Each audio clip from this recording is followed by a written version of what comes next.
કલોલ તાલુકાના છત્રાલ ગામે ખેડૂતોની જમીનમાં વીજ તંત્ર દ્વારા થાંભલા નાખવાની કામગીરી હાથ ધરાઈ રહી છે, જેના કારણે ખેડૂતોમાં ભારે રોષ જોવા મળી રહ્યો છે।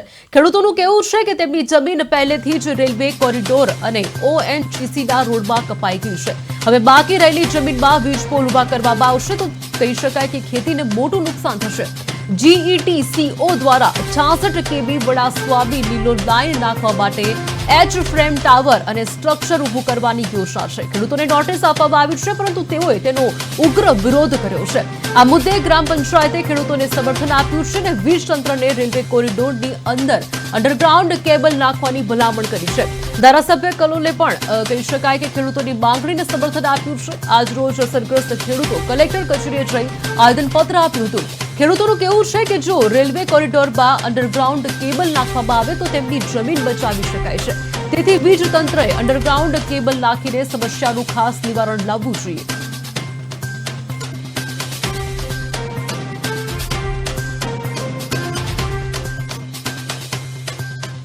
હવે જો આવી રીતે વીજ થાંભલા આવે ખેતરમાં વચ્ચોવચ્ચ તો આપણી જમીન વેલ્યુએશન ઘટી જાય, આપણે ભવિષ્યમાં એની કિંમત બી ઘટી જાય, એની ખેડૂતોને મોટું નુકસાન થાય।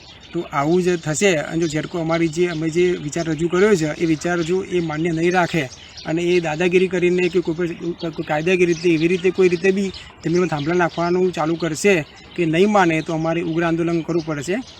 હવે જો આવી રીતે વીજ થાંભલા આવે કલોલ તાલુકાના છત્રાલ ગામે આવેલી ખેડૂતોની જમીનમાં ઝેડકો દ્વારા હેવી વીજ લાઇન નાખવામાં આવી રહી છે અને આ હેવી વીજ લાઇનનો ખેડૂતો દ્વારા વિરોધ કરવામાં આવી રહ્યો છે, કારણ કે આ ખેડૂતની જે જમીનો આવેલી છે તે જમીન પહેલાં રેલવે તેમજ ઓએનજીસીમાં પણ કપાતમાં ગયેલી છે અને તેમને મોટું નુકસાન થયું છે। તેમજ હવે ઝેડકો જો આ મોટી હેવી વીજ લાઇન નાખે તો ખેડૂતોની જમીનનો ભાવ પણ ઘટી જાય અને તેમની વેલ્યુએશન ઘટી જાય તેમ છે। તેમજ ખેડૂતોને મોટું નુકસાન થાય છે, જેને લઈને ગઈકાલે તેઓએ જિલ્લા કલેક્ટર ગાંધીનગરને આવેદનપત્ર આપ્યું છે અને આવેદનપત્ર આપીને તેઓએ પોતાના આ જમીનમાંથી આ વીજ લાઇન પસાર ના થાય તે માટેની તેમને રજૂઆત કરી છે। તેમજ જો ઝેડકો દ્વારા તેમની બાજુમાં પડેલી ઓછી જમીન છે ત્યાંથી જો આ વીજ લાઇન પસાર કરવામાં આવે તો ખેડૂતને નુકસાન ના થાય તેવી પણ રજૂઆત કરી છે। તેમજ સરકારને તેઓ રજૂઆત કરી છે કે અમારી આ લાઇન જો આવશે તો અમારી જે મહામૂલી જે જમીન છે તેનું એક જે ભાવ ઘટાડો થઈ જશે, તેમજ તેનું કોઈ વેલ્યુએશન પણ નહીં રહે